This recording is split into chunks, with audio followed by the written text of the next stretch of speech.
Hello students, last topic अपने discuss किया था सोलुबिलिटी। टू टाइप की सोलुबिलिटी स्टडी की थी अपनों ने, solubility of gas in liquid and solubility of solid in liquid. Now we start the topic of liquid liquid solution. Liquid liquid solution.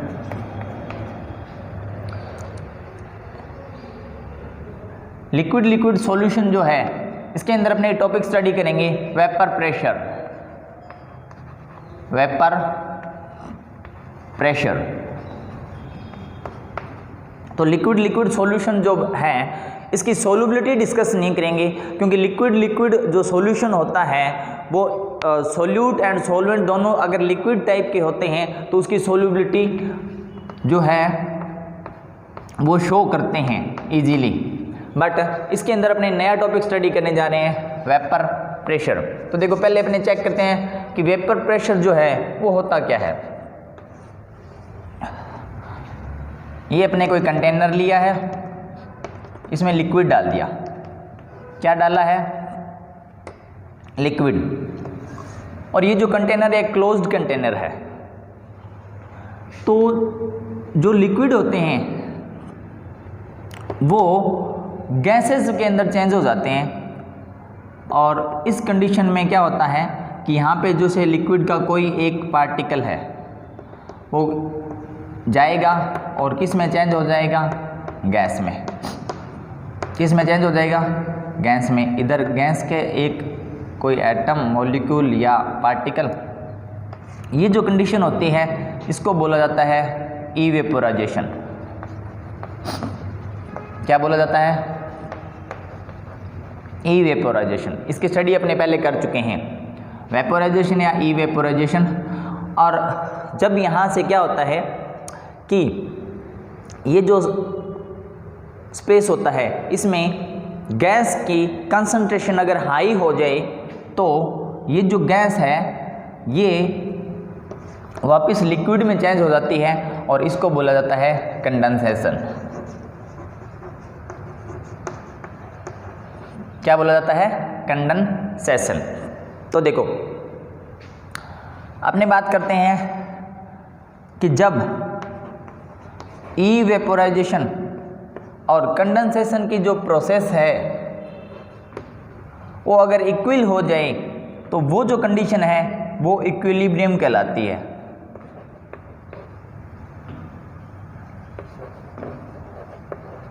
क्या होता है उस कंडीशन का नेम? इक्विलिब्रियम। तो अब देखो, ये जो यहाँ पर गैस के पार्टिकल्स आ रहे हैं, एक बार मैं इनको हटा रहा हूँ, अपने स्टडी कर रहे हैं कंडेंसेशन, वेपोराइजेशन। तो ये जो पार्टिकल्स यहाँ थे, कौन से पार्टिकल्स? गैसेस के। ये इसका लेवल है, लिक्विड का ये सरफेस है। तो ये जो पार्टिकल्स हैं ये यहाँ पर और यहाँ पर टकराएंगे, और वापस ये जो लिक्विड है इसके जो सरफेस है इस पर भी प्रेशर डालेंगे। तो ये जो गैस के पार्टिकल्स है इनसे इन लिक्विड की सरफेस पे जो प्रेशर डाला जाता है इसे वेपर प्रेशर बोला जाता है। वेपर प्रेशर किसे कहेंगे? लिक्विड के जो पार्टिकल्स है उससे, गैसेस के जो पार्टिकल्स है वो अगर लिक्विड की सरफेस पे क्या डालें? प्रेशर डालें, इसको बोला जाता है वेपर प्रेशर। ये जो गैसेस हैं ये यहाँ भी टकराएंगे, यहाँ भी टकराएंगे, यहाँ भी टकराएंगे और यहाँ भी टकराएंगे। तो यहाँ और यहाँ जब ये इनकी टक्कर होगी तो यहाँ पर जो टकराने से जो प्रेशर बनेगा उसको वेपर प्रेशर नहीं बोला जाता। सिर्फ किसको बोलेंगे कि गैस के पार्टिकल लिक्विड की सरफेस पे क्या डालें? प्रेशर डालते हैं, उसको बोलते हैं वेपर प्रेशर। अब ये जो वेपर प्रेशर है इसको स्टडी करने के लिए अपने को एक रूल्स स्टडी करेंगे, और वो है राउल्ट्स लॉ। अब ये जो राउल्ट्स लॉ है इसके लिए अपने को दो कंडीशन क्रिएट करनी है। कितनी कंडीशन? टू टाइप की कंडीशन स्टडी करेंगे अपने। सबसे पहले अपने स्टार्ट करते हैं Raoult's law for volatile solute, volatile solute पहला टॉपिक रहेगा अपना ये। उसके बाद देखो इसके अंदर क्या होता है, ये कोई सोल्यूट है, क्लोज्ड कंटेनर है, लिक्विड है कोई, और सॉल्वेंट है। ये क्या है, सॉल्वेंट। इसको अपने ए से डिनोट करेंगे, किससे डिनोट करेंगे, ए से। और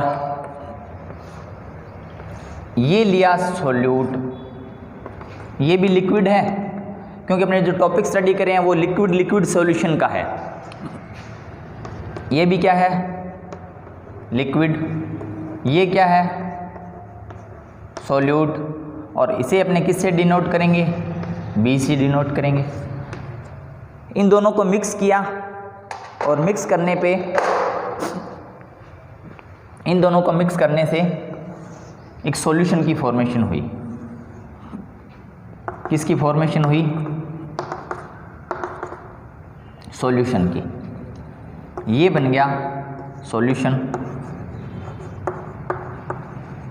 अब ये जो सॉल्यूशन है इसमें A and B two type के कंपोनेंट्स प्रेजेंट हैं। तो देखो यहाँ पर ये जो लिक्विड सॉल्वेंट है और लिक्विड सोल्यूट है, दोनों को मिक्स किया और क्या बना लिया अपनों ने, सॉल्यूशन। तो देखो यहाँ पर जो सॉल्वेंट है सिर्फ उसी के पार्टिकल, अच्छा ये जो सॉल्वेंट और सोल्यूट है इनकी नेचर है वो दोनों ही वोलेटाइल है, दोनों ही क्या है, वोलेटाइल है। मतलब सॉल्वेंट और सोल्यूट इन दोनों की नेचर किस टाइप की है, वोलेटाइल है ये। अब क्या होगा, जब वोलेटाइल है तो ये लिक्विड किस में कन्वर्ट होगा, गैस में, और ये लिक्विड भी किस में कन्वर्ट होगा, गैसेस के अंदर। किसके अंदर कन्वर्ट हो जाएगा, गैस के अंदर। ये जो गैस के पार्टिकल हैं ये प्रेशर लगाएंगे और ये जो गैस के पार्टिकल हैं ये भी प्रेशर लगाएंगे। तो देखो जो प्योर सॉल्वेंट है ये सिर्फ प्योर सॉल्वेंट है, ये प्योर क्या है, सोल्यूट। प्योर सॉल्वेंट वो जो प्रेशर लगाएंगे उसे डिनोट करेंगे अपने, उसको लिखते हैं अपने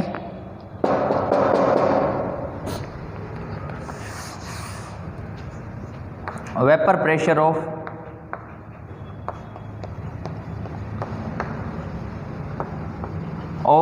pure solvent.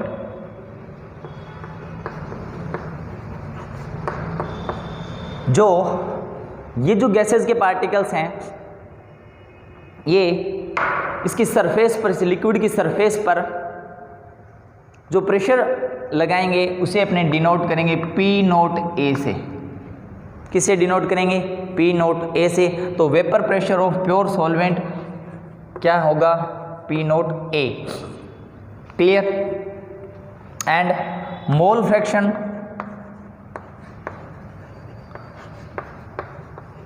Of pure solvent, इसे किससे डिनोट करते हैं, एक्स ए से। और vapour pressure of pure solute. देखो ये जो सोल्यूट है ये भी वोलेटाइल है तो इसके जो गैस के पार्टिकल है वो भी वेपर प्रेशर शो करेंगे, तो इसे डिनोट करेंगे पी नोट बी से। And mole fraction of pure solvent, इसे डिनोट करेंगे एक्स बी से। ये इतनी बात समझ में आ गई। अब यहाँ पे ये जो सॉल्यूशन की फॉर्मेशन जो हुई है, यहाँ पर इसके अंदर A and B two type के कंपोनेंट प्रेजेंट हैं। कितने टाइप के, टू टाइप के कंपोनेंट प्रेजेंट हैं, ए एंड बी। और दोनों ही क्या हैं, वोलेटाइल हैं। जब दोनों ही वोलेटाइल हैं तो दोनों के जो लिक्विड के पार्टिकल हैं वो किस में कन्वर्ट हो जाएंगे, गैसेस के अंदर, और गैसेस के अंदर कन्वर्ट हो जाएंगे तो यहाँ पर A एंड B दोनों पार्टिकल्स से क्या होगा, वेपर प्रेशर लगाया जाएगा। अब आपने डाल्टन लॉ पढ़ा था गैसेस के लिए, उसके अंदर आपने ये देखा था कि अगर गैसेस का मिक्सचर है और अगर वो प्रेशर लगा रहा है तो उसे प्रेशर नहीं बोलेंगे, उसे बोलेंगे पार्शियल प्रेशर। तो सॉल्यूशन के अंदर अगर सॉल्वेंट मतलब कंपोनेंट ए का जो पार्शियल प्रेशर होगा, लिख लेते हैं अपने, पार्शियल प्रेशर उसे डिनोट करेंगे PA से, एंड कंपोनेंट B जो है उसका पार्शियल प्रेशर होगा उसे डिनोट करेंगे PB से। क्लियर? तो देखो, partial pressure of component A is equal to PA, partial pressure of component B is equal to PB। क्योंकि जब देखो यहाँ पे जब प्योर कंडीशन होती है तभी उसका जो प्रेशर होगा उसको वेपर प्रेशर बोलेंगे, और अगर 2, 3, 4 टाइप्स की गैसेस का मिक्सचर है वो जो प्रेशर क्रिएट करेगी उसे अपने बोलेंगे पार्शियल प्रेशर और of component A and partial pressure of component B। अब देखो इसके आगे अपने ये जो PA एंड PB है, PA, PB, XA and XB, इसके अंदर आपने एक रिलेशन पढ़ा हुआ है अगर आपको ध्यान आ रहा है तो। देखो अब ये जो राउल्ट लॉ है किसके लिए, वोलेटाइल सॉल्यूट के लिए। इसका डेरिवेशन देखते हैं किस टाइप का होता है। तो ये एक बार मैं रफ कर रहा हूं यहां से, और अपने को सिर्फ ये चाहिए। आपने स्टडी किया हुआ है पहले, PA is directly proportional to XA। PA क्या है, partial pressure of component A is directly proportional to mole fraction of A, and PB is directly proportional to XB। इसका मतलब क्या है कि the partial pressure of component B is directly proportional to mole fraction of component B। तो देखो यहाँ से जब अपने ये जो डायरेक्टली प्रोपोर्शनल का जो साइन है इसको यहाँ से रिमूव करते हैं तो PA इज इक्वल टू, यहाँ पे एक कांस्टेंट आएगा P नोट A XA, और P नोट A क्या है, P नोट A क्या है, vapour pressure of pure solvent, या इसको ऐसे बोल सकते हैं vapour pressure of component A, और यहाँ पे क्या आ जाएगा PB is equal to P naught B XB। अपने पास 2 टाइप की इक्वेशन आ गई। अब ये जो था सॉल्यूशन अपनों ने यहाँ पे बनाया था, इसका अगर टोटल प्रेशर चेक करें, टोटल प्रेशर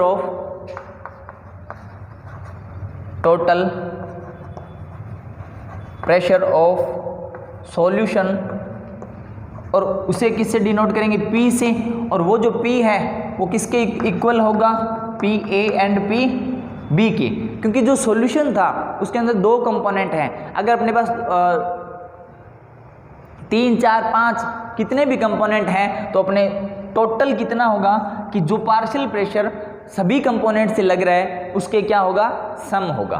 तो देखो यहाँ से PA एंड PB का अपने वैल्यू पुट करते हैं तो क्या आएगा, देखो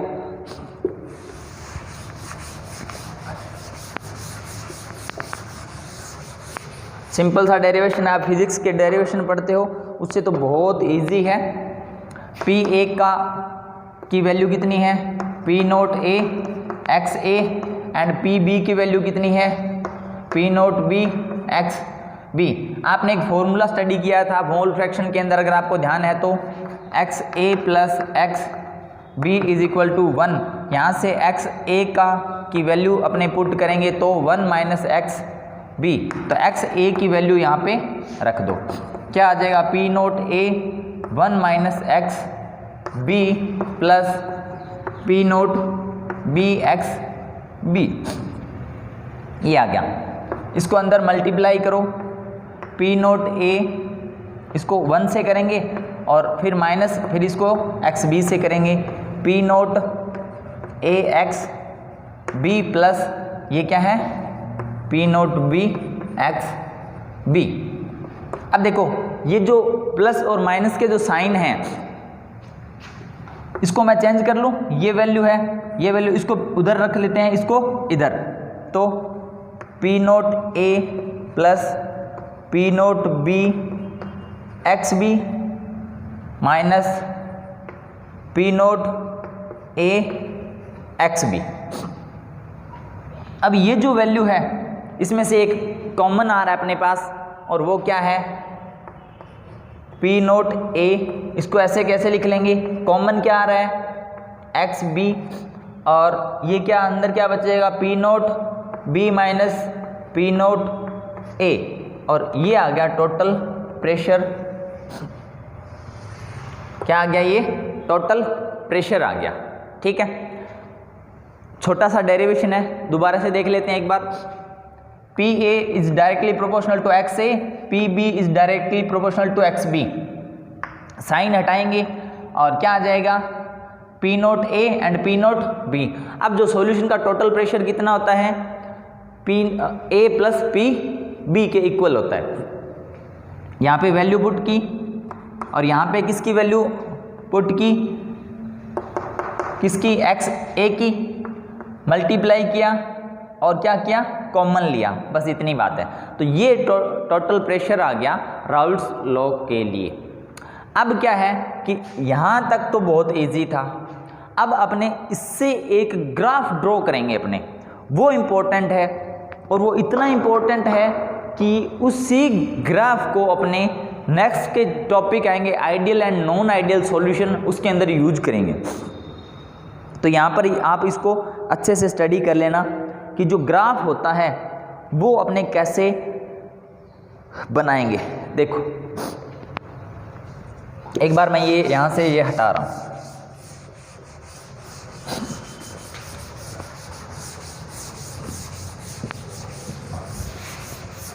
देखो आपने एक इक्वेशन स्टडी की होगी, y is equal to c plus m x, y is equal to c plus m x. ये एक ग्राफ की इक्वेशन है और इसे स्ट्रेट लाइन आती है।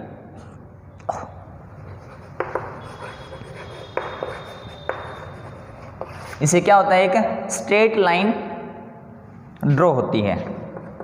तो y जो है उसकी वैल्यू क्या मान सकते हैं, p, c को p नॉट a, क्योंकि ये कांस्टेंट है और c क्या होता है, कांस्टेंट, x b क्या है m, सॉरी x b क्या है m, और x क्या है p not b minus p not a।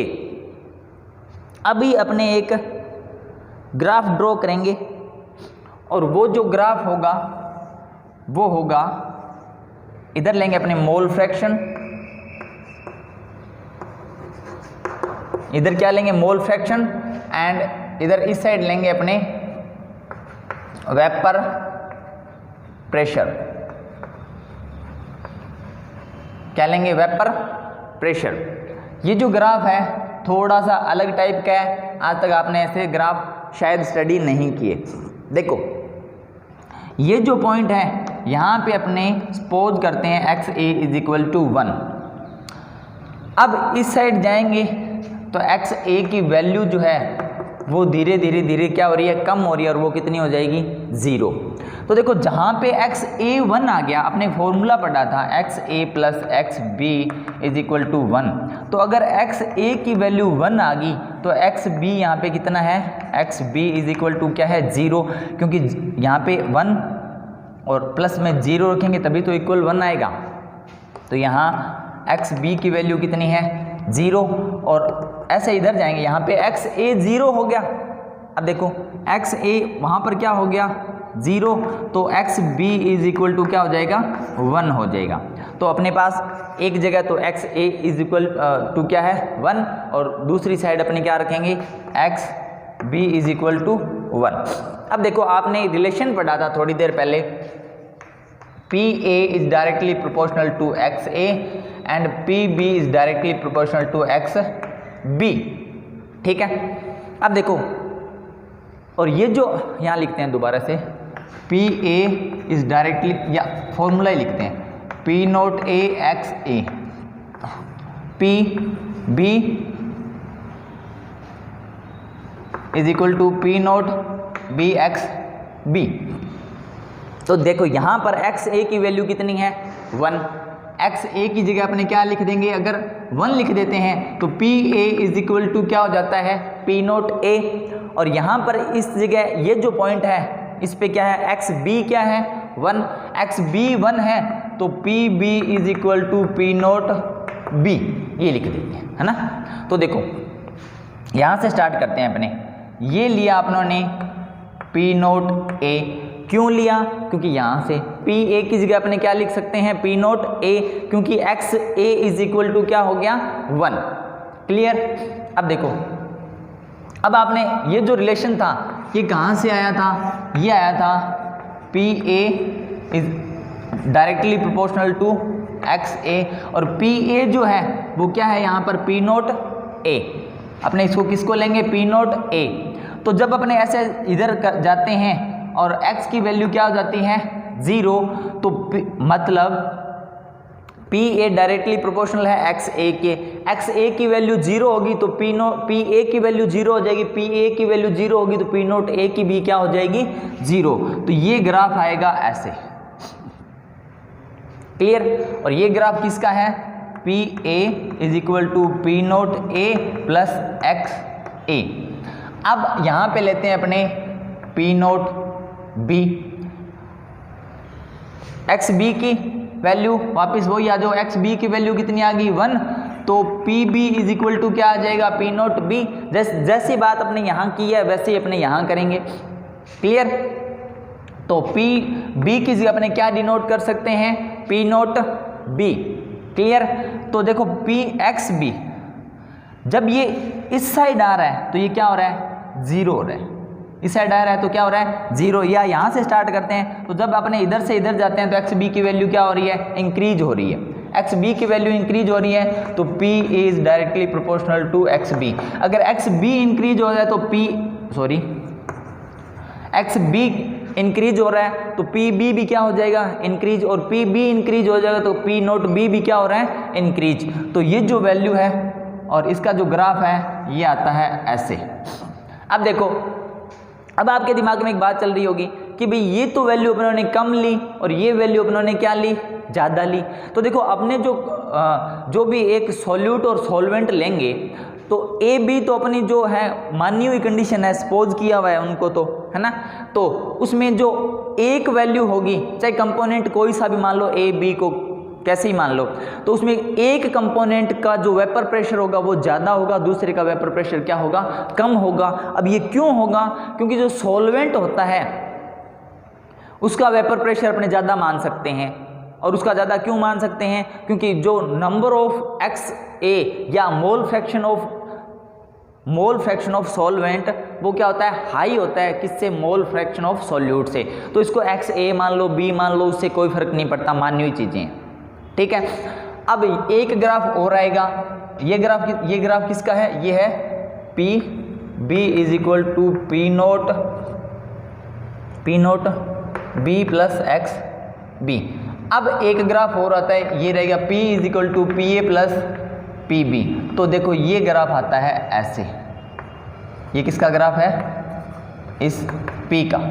Clear. तो ये एक जो ग्राफ है वो किसके लिए, Raoult's law for volatile solute के लिए, और ये इसकी क्या है इक्वेशन है। तो इस ग्राफ को आप अच्छे से स्टडी कर लेना। ये ग्राफ अपने नेक्स्ट टॉपिक नेक्स्ट लेक्चर के अंदर ideal and non ideal solution की स्टडी करेंगे, तो वहाँ पर इसको 3 टाइम्स स्टडी करेंगे। कितने time, 3 times.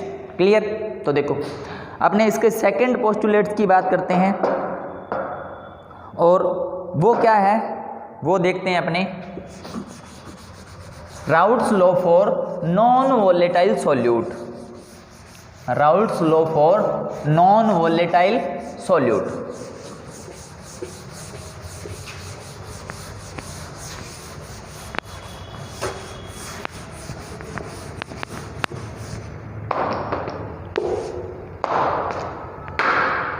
Raoult's law for, यहाँ लिख लेते हैं अपने, नॉन वोलेटाइल सॉल्यूट। अब देखो वापिस अपने स्टार्ट करते हैं Raoult's law for non volatile solute. ये लिक्विड है, क्या है, लिक्विड सॉल्वेंट, और ए से डिनोट करेंगे, प्लस ये तो है वोलेटाइल, क्या है, वोलेटाइल, और इसके अंदर जब अपने सॉल्यूट मिक्स करेंगे, ये भी लिक्विड है बट ये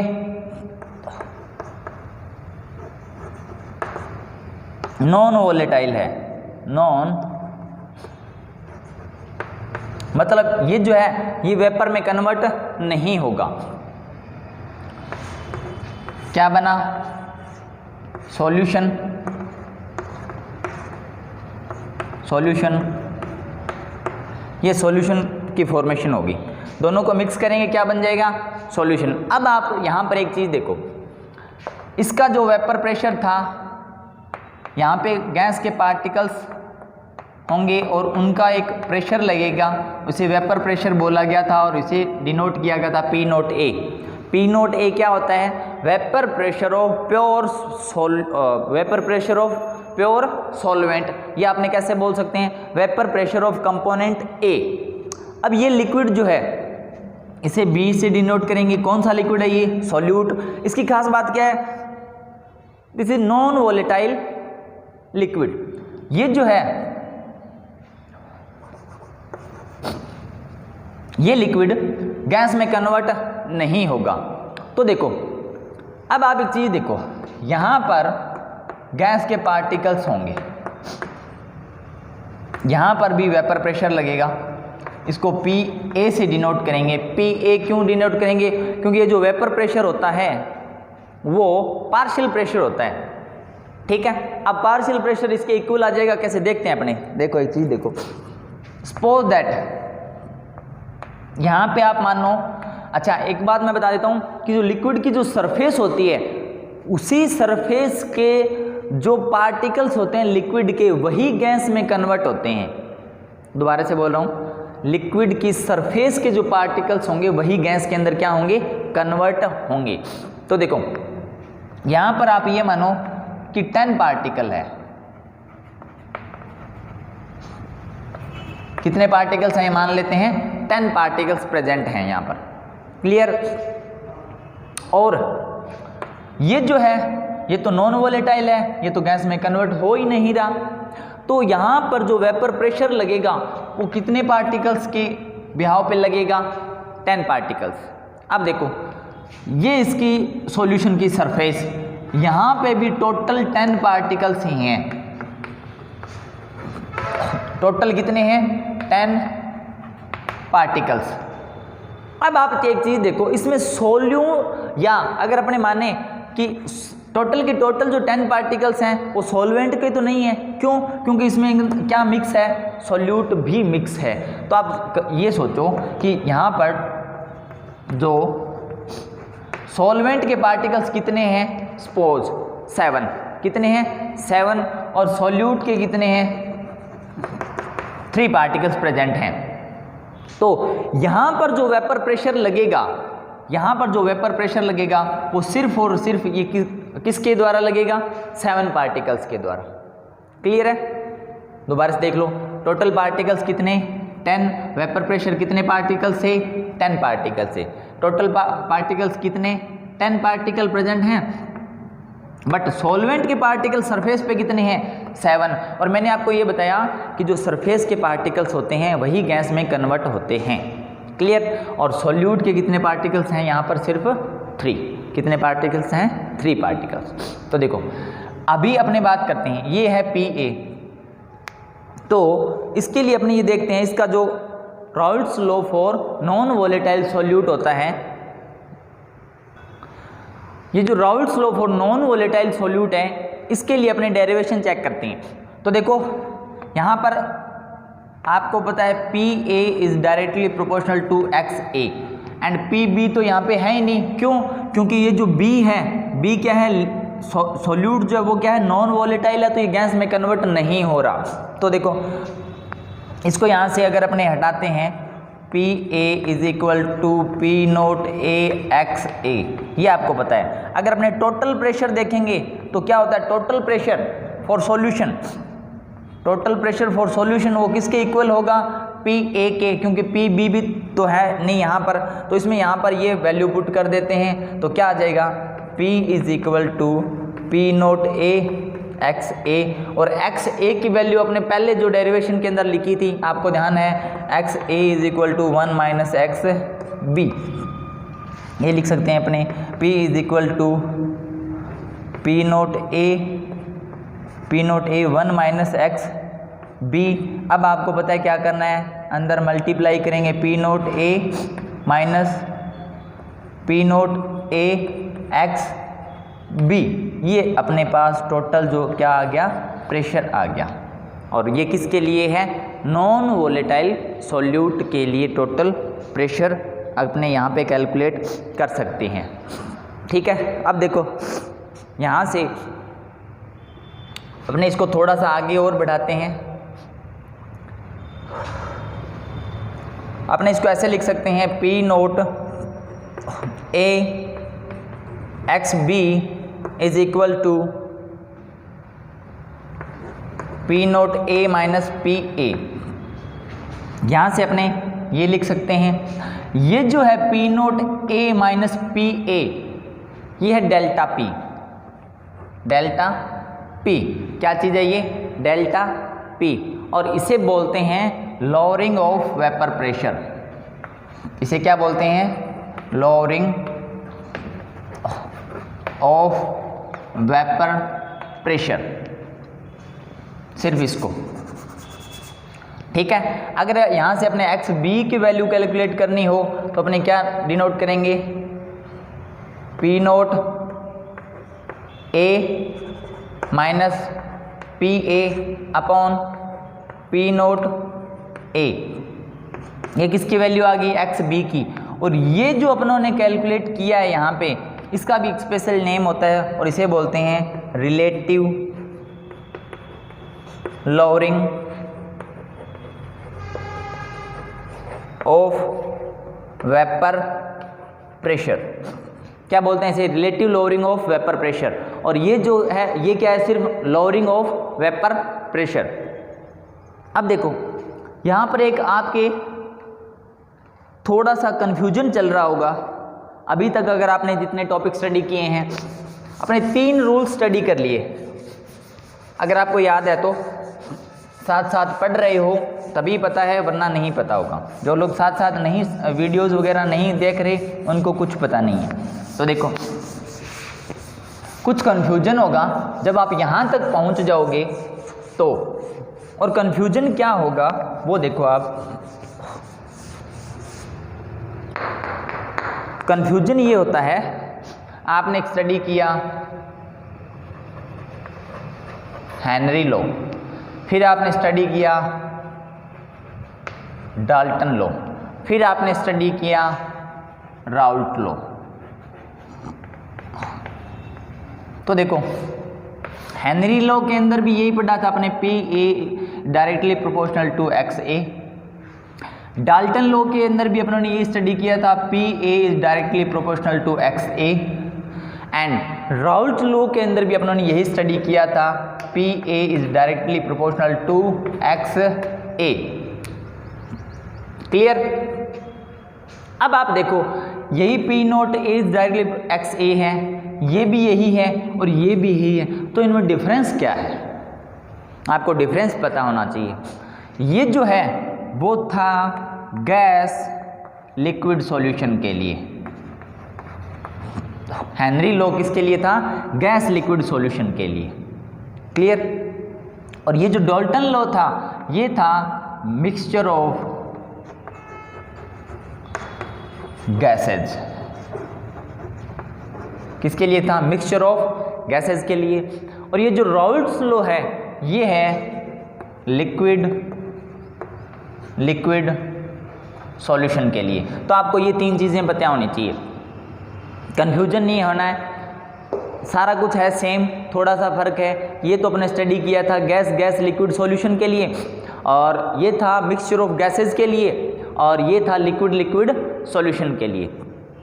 आज अपने टॉपिक यहीं पे कंप्लीट करते हैं। नेक्स्ट क्लास के अंदर अपने स्टडी करेंगे ideal and non ideal solution. Thank you.